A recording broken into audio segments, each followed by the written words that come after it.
Welcome in for another edition of Bet. I'm Anita Marks with you on this Monday. Days are running together, right? This Monday evening here on Bet, we've got a lot coming your way. Erin Dolan's going to join us from Bristol, Connecticut.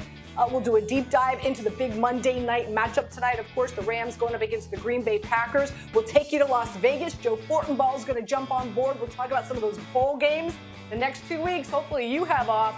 Home, sitting home, looking pretty, enjoying all those bowl games and all that action. And Andre Snellings is going to join us to talk some NBA. But let's take you out to Bristol, Connecticut, where Erin Dolan joins us. Erin, hello. How are you, my friend? Very good. Happy it's the holiday season. We have the Eagles versus the Cowboys this weekend. A ton is going on, but it feels like the days are going by faster and faster as of recently. Absolutely. I can't even believe that we're heading into week 16. But as always, on Monday, we start with reaction or no action. Here we go. New England will not win on any of their final 3 games. They're going up against the Bengals, the Dolphins, and then they're at the Bills. A major disaster yesterday. What was Jacoby Myers thinking? Nonetheless, reaction or no action that New England will not win another game this season? Reaction. I mean, at this point, what are you even fighting for? Especially after that loss, there's just really no hope. And Myers, he was asked about this after the game, and he was just like, I guess I'm just doing too much. Like, doing too much. I mean, my goodness, that was a terrible way to end the game. But for Raiders fans, I was happy for them because obviously being at their home stadium, that was a great way. I'm sure everybody was, chugging some drinks at that moment. But you look at Cincinnati, they're not going to beat Cincy. Cincy is rolling. And every time that Cincy goes down in a game, they seem to come back up and in the second half and really punch their opponents in the gut. As for Miami, I don't think they'll be able to beat them. And then the Bills might have something to play for in that final week. So I don't see the the New England Patriots doing much down the stretch. So I don't think they're going to win another game. So interesting. No action here for me. As much as anemic as this offense is, with what Mac Jones is dealing with Patricia calling the plays, I love this defense. And Erin, if it wasn't for that bonehead play, and with all due respect to Jacoby Myers, I understand he was trying to make a big play. It just wasn't the smartest thing to do, especially how often New England practices situational football. But nonetheless, I am buying into this Patriots defense. It is Bill Belichick. So no action here for me. I think there's a chance that they can pull out one win in their next 3 games. Question number 2, let's talk about your Eagles. As you said, going up against the Cowboys, Christmas Eve night, big night. I'm sure you've got big plans. That game will go over 51 points. Reaction or no action? I jumped the gun there. I'm going to do reaction on this one. I hope it's a high-scoring affair, and I hope the Philadelphia Eagles win to make my New Year's Eve even more special. A little surprising to see the Dallas Cowboys are favored by 2.5 points, but I do think when you look at this total, again, there's this high probability that it's going to go over. Dallas are giving up a ton of points in the last couple of games, and then you look at this Eagles squad, they're averaging 29 points per game, which is second in the league right now. The Dallas Cowboys also put up a ton of points. I feel like there is so much on the line in terms of bragging rights, and these teams hate each other, that I wouldn't be surprised if this game became a shootout style type and does hit over 51 points. And again, I'm hoping for that as a fan.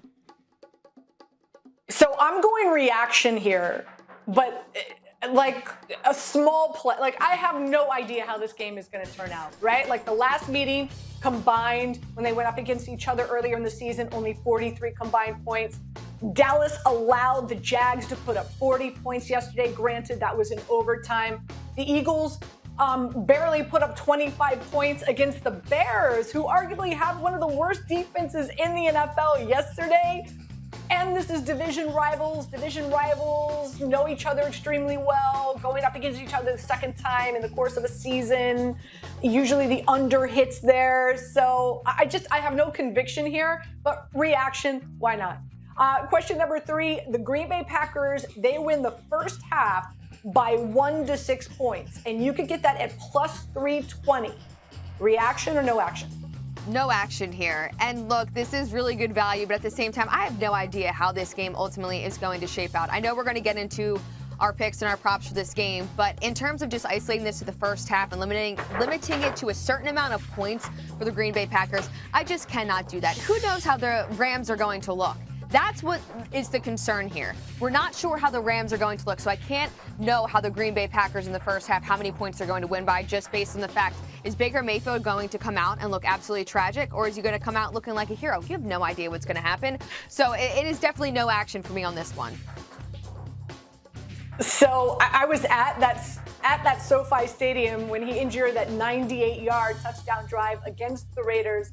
I would imagine that Baker's got to come feeling really good, coming in with a lot of swag after that performance and the Rams upsetting the Raiders. He's still in terrible, their last though. game. But weather conditions are supposed to be in the single digits. They're talking about winds making it feel like it's 5 degrees, and you're talking about, an LA team coming to Lambeau Field. And as much as we know, those Green Bay Packer players are used to these type of conditions, I think it's going to take a minute for both these teams to get revved up. So reaction for me, I think because of the cold weather, and let's be honest, neither of these teams have been blowing the doors off of people offensively.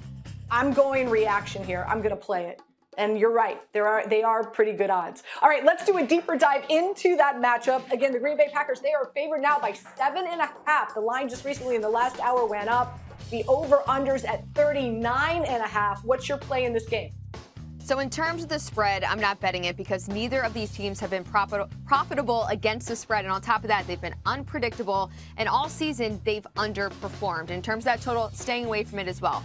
The one thing we know is the Green Bay Packers, as of recently, they have been putting up points. In the last 4 games, they've averaged 27 points, which is why I'm going to isolate the Green Bay Packers team total and go over 22.5 points. Now, it's come down slightly from 23.5, but I still think if the Green Bay Packers are going to win this game, they're going to have to put up a ton of points. Aaron Rodgers even talked about that in press conferences this week. We need to put up points in order to get the win, and now they're kind of fighting in that playoff hunt right now. So I do think the Green Bay Packers, because I trust them more than the Rams squad, just all things considered, because I'm not sure how Baker Mayfield is going to look. I'm going to take the Green Bay Packers team total over 22.5 points. Okay, so I love that. I'm definitely going to play that. I've already gone to the window with that one, so I love that play. I'm not one who's shy to buy down the hook when I want and when I feel I need to. And I'm just worried about that backdoor cover. So I'm going to buy the hook down. I'm going to play the Green Bay Packers -7. And also, I'm going to use them. I think this is a great spot to use the Green Bay Packers as a 2-team 6-point teaser. So I'm going to tease them down to -1.5. And I'm going to tease them with your Philadelphia Eagles, who are getting points on the road against the Dallas Cowboys. I'm going to get into that a little bit later on the show with my Before I Let You Go, so stay tuned for that. But nonetheless, Packers coming off of a bye. Aaron Rodgers 9-3-1 off of a bye, so he does pretty well. More familiar with these type of temperatures, playing in these type of temperatures. In fact, get this number, Aaron. Aaron Rodgers, 36 times in his career has he played in subpar 30-degree weather. Baker Mayfield, only twice. Only twice. Baker Mayfield's count it on both Come fingers, on. just both hands. In general. Only twice has he played in weather conditions. And here, maybe I've buried the lead here, and that is, this is the first time in a while that Aaron Rodgers gets his full arsenal back. Do you know that all his top wide receivers have only played 56 snaps together this season? They've only been active together for 56 snaps. Dobbs back. I've got Watson on my shirt for a reason. I think he's going to blow it up. We're going to get into prop bets in just a second. And the Rams, they have no pass rush. 16% pressure, dropbacks against quarterbacks this season. So all those reasons why I love the Green Bay Packers tonight. With that being said, let's talk about some of the player prop bets that we're making. What are you looking at? What are you eyeing? So you talked about the receivers being back for the Green Bay Packers, which is why I'm looking at Aaron Rodgers to go over 223.5 passing yards as well as over 1.5 passing touchdowns. Now, in terms of the passing yards, when you look at the Rams defense, coming into this week, they're ranked 5th against the run, but 21st against the pass. So I think Aaron Rodgers will try to exploit that. Now, in terms of the passing touchdowns of over 1.5, Aaron Rodgers has hit over this in 9 of 13 games played. Again, I think they're going to have to put up points to get the win. I talked about the Green Bay Packers going over 22.5 points. If that's going to happen, I do think it's going to be through the air, and he's going to find his targets in the end zone, because that's an easier way to beat this Rams squad than trying to run the rock every single game. And then in terms of the red zone, if you want to beat the Rams, you got to throw it through the air. So I do like Aaron Rodgers to have a big game, need him to have a big game, I should say, as well. So taking him over passing yards and over 1.5 passing touchdowns. Okay, so we're lockstep with a number of prop bets out there. Watson, again, I'm wearing him on my shirt for a reason. I love it. He's doing like a little backward flip. He's so athletic. So might be one of my favorite new shirts. But he's crushing it. So I've got him over receptions, over receiving yards, over his longest reception of 21.5. Why? His average depth of target is 14 yards. He averages 78 yards per game his last 4 games, and he's got a 24% target share. I'm going under with Lazard. Why? The Rams play zone coverage 85% of the time, and when Aaron Rodgers and Lazard go up against zone coverage, Lazard's target share drops to only 16%. Could be a sneaky good play there. And I'm with you with Rodgers over touchdowns. He is averaging 2 touchdowns a game in 9 of his last 13. And they do have the 9th best red zone offense in the NFL. And the majority of teams that go up against the Rams pass the football in the red zone. They don't run the football in the red zone because the Rams defense is actually quite good against the run. So it could be in for a long night with Aaron Jones and A.J. Dillon. Pay dirt picks. We have not been doing well as of late, girlfriend, unfortunately. Well, they've been Stevenson, like Monday night unders have been cashing like crazy. You know what I mean? So it's tough with these ones. I know. We've just been grasping at straws. Stevenson did not score for you. That was unfortunate. So you're sitting at just a little under $120. I'm way down there. Like, I can't even buy a Starbucks coffee here in New York City. Murray didn't score for me. I'm at $35. Desperation plays here. Who's scoring a touchdown tonight for you, Erin? All right, I'm going to go with Christian Watson. He's had 9 touchdowns in 10 games played this year. He's been absolutely awesome. He's been one of the NFL's most productive receivers over the past month. We could kind of get into that, or I should say you touched on that in some of your prop picks for this game. But he's had 7 receiving touchdowns as well as 2 rushing touchdowns, which leads me to believe they could find him through the air or he could run it in. But again, I talked about that the way to beat this Rams defense is through the air. So I do like Watson. I think Rodgers will find him in the end zone. Also, just for, you know what, we're just going to throw one on him. Alan Lazard, he hasn't seen the end zone since playing Detroit in early November. He has 5 touchdowns this season. I don't know. That's really like a gut play here. I have some money to play with, so might as well just throw $5 on him. But we're going to go with Lazard and Watson. I do like. That's a shot in the dark with Lazard, and I do like that because I think he's going to be touchdown. The value there, I think, with Lazard is more in regard to touchdowns. Erin, thank you so much for joining us. Always great seeing you on Monday. Enjoy the games tonight. Thank you. You got it. We take you from Bristol, Connecticut to fun, exciting Las Vegas. Look at you. Look at your backdrop. Dude, you're a stud. Joe Fortenbaugh joining us now. Joe, I know we're going to dive into some of the college football bowl games that are on the horizon. But before we do, any play in tonight's Monday Night Football game?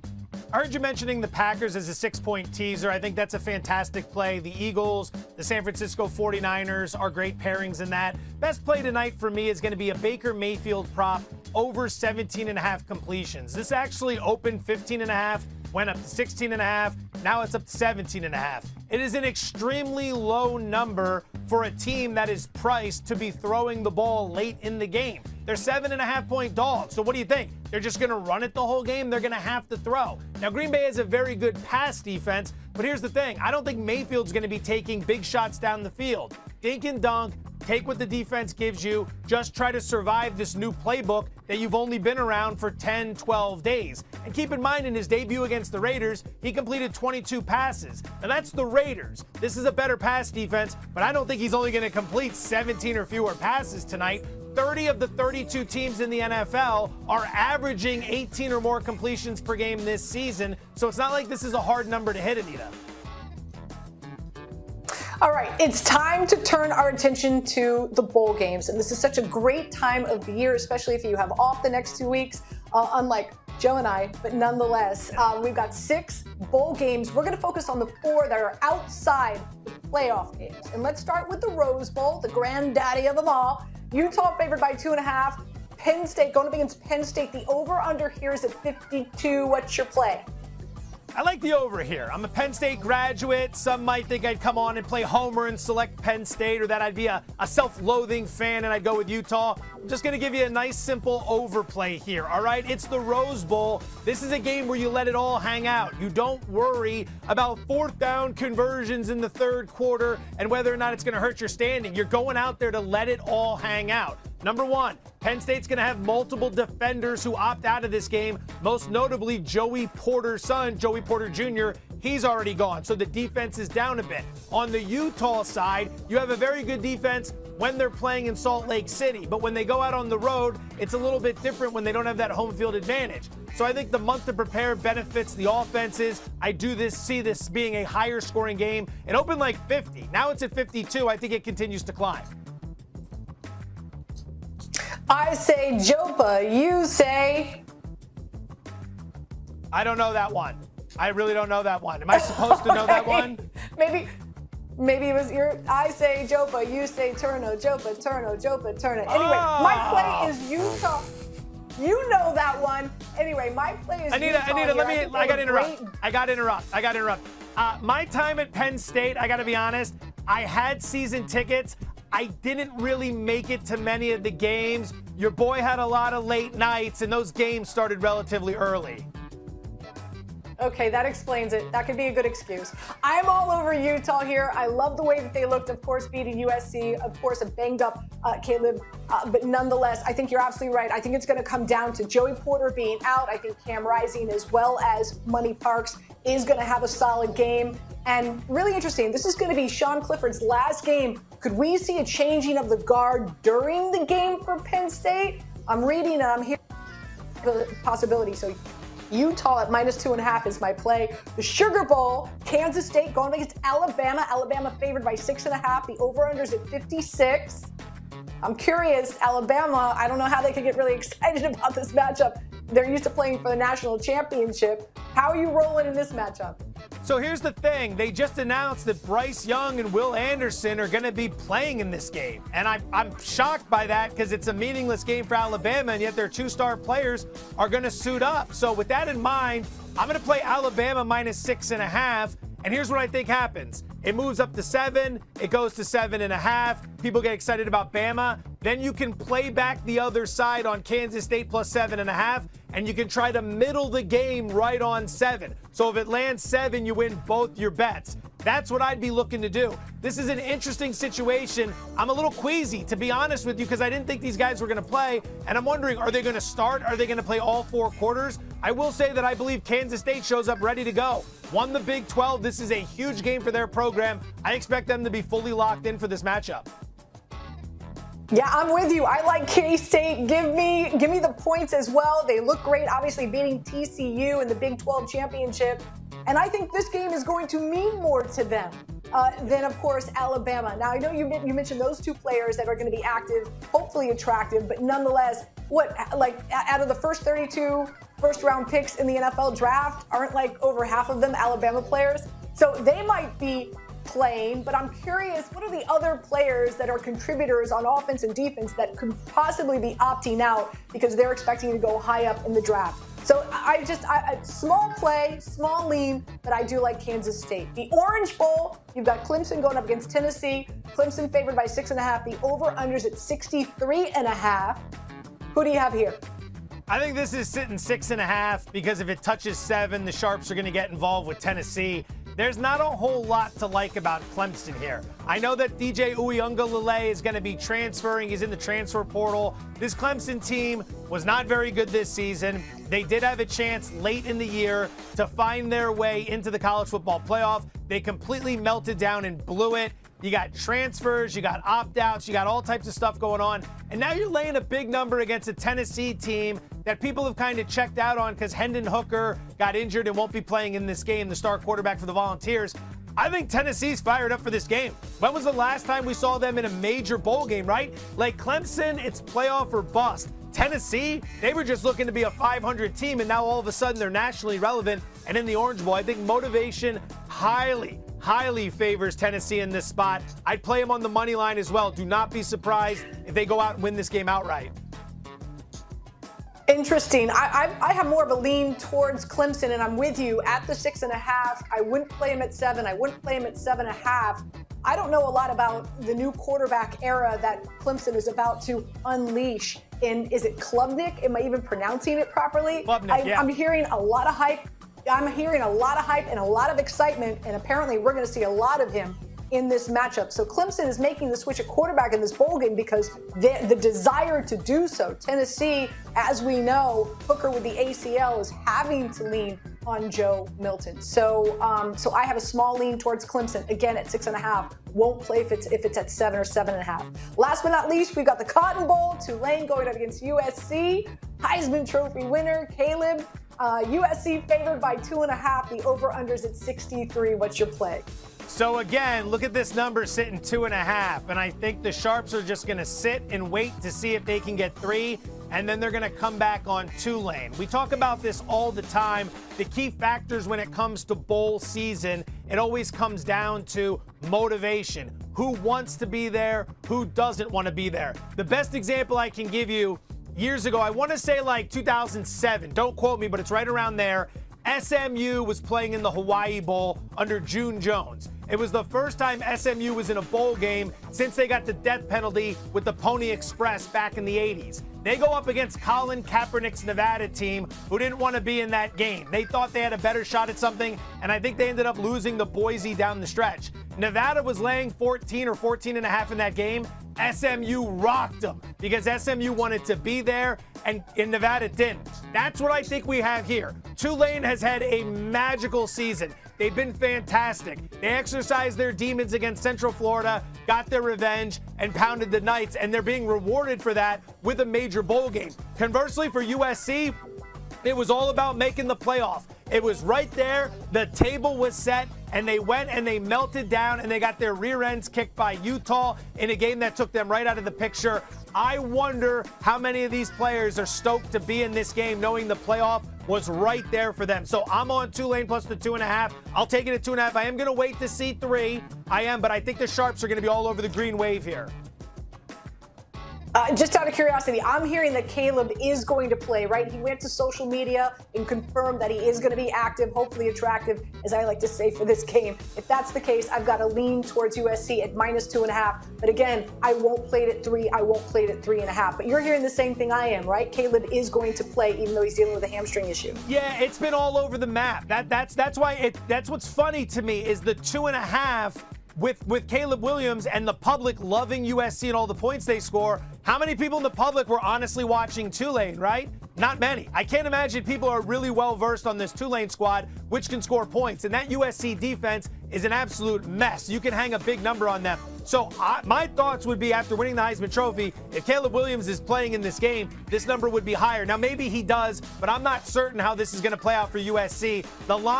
This line right now, a piece of advice I once heard was that when you make a bet, you shouldn't feel overly comfortable, right? Like you should have a level of discomfort with your wager. That's what we have here with Tulane. There's a little bit of discomfort because we're going against USC. I think a lot of people are going to look at the Trojans and say, this is so easy. Lay the 2.5. It stinks, Anita. It stinks a little bit.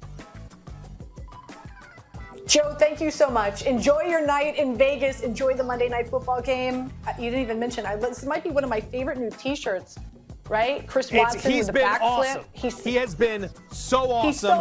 Great shirt.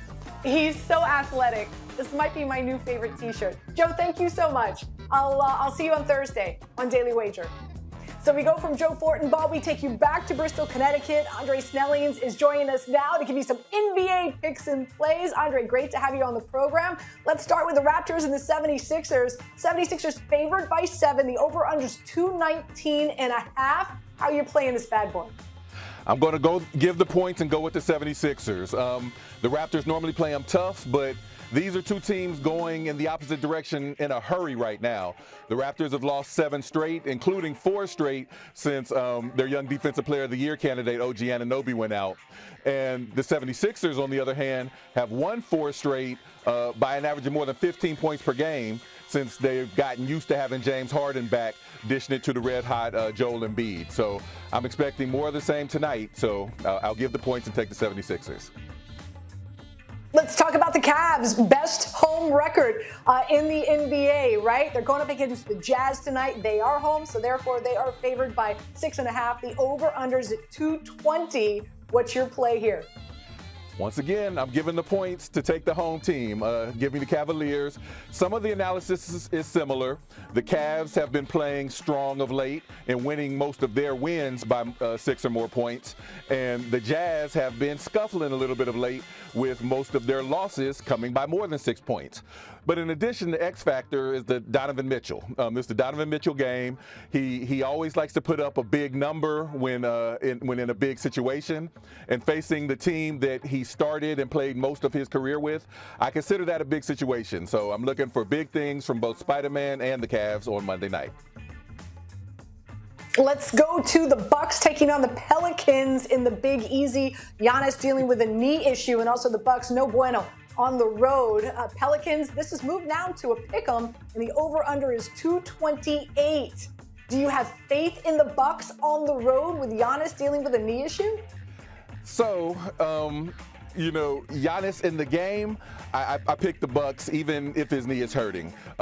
It's difficult because the last time they went out west and faced a team that was at the top of the Western Conference, the Grizzlies beat them by about 45. But Giannis is the key to this matchup because he's the one power forward in the league that Zion Williamson can't just out physical and out explosive on the inside and outside. So if Giannis is playing, I like the Bucks. If he sits, then it's Pelicans all day. All right, last but not least, let's take you out west. You've got the Lakers going up against the Suns. This line opened up at 8.5, then it jumped up to 9.5. The Suns being favored. It's up to 11 now. Why? No Booker, no LeBron. The over-under is at 227.5. Inquiring minds want to know, Andre, how are you playing this game? This one is a challenge because of all of the movement, especially with the main players. With everyone but Anthony Davis playing, I still would have taken the Lakers plus 9.5 if they had LeBron. But then with LeBron and Booker both out, it almost kind of cancels. So I'll still take all of those points and go with the Lakers. They've been playing good basketball as a team for a while now, even before LeBron came back. Obviously, Anthony Davis being out is a big blow, but I feel like their players have kind of settled into their roles. Russell Westbrook is back as a triple-double machine, and with Booker also being sidelined, I think that those 11 points could be crucial, so give me the Lakers. Great stuff as always, Andre. Always awesome to have you on Bet. Enjoy the NBA games tonight. NBA and Bengal color shirt. Go Bengals. There you go. There you go. And as always, we always like to end the show with before I let you go and I put something together a little special for you because we are in the holiday season. So, 'twas the week before Christmas when all through the book, not a gambler was fearful, even buying a hook. The lines were posted by odds makers with care in hopes that St. Nick would possibly dare take the Eagles as a road dog against the Cowboys. It's been over 50 years since Eagles fans pelted Santa with snowballs, upset that they missed out on drafting O.J. Simpson. But hey, Christmas, it's all about love. And it's all about forgiveness. The Eagles will be looking to lock up the NFC East. They've won 5 straight. Meanwhile, the Cowboys, as we know, coming off 2 bad showings. Almost lost to the Texans, and of course, they did lose to the Jags this past week in overtime. The Eagles' rush defense has gotten considerably a lot better now that Jordan Davis is back in action off of IR, and the Eagles' offensive line, I think, will be playing with extra motivation with the bulletin board material from Micah Parsons and his comments. So St. Nick placed his wager at Caesars, then sprung to his sleigh, gave his team a whistle, and away they flew past Bristol, Connecticut, that is. I heard him exclaim as he rode out of sight, "Good gambling to all, and to all a good night." We'll see you later on Bet.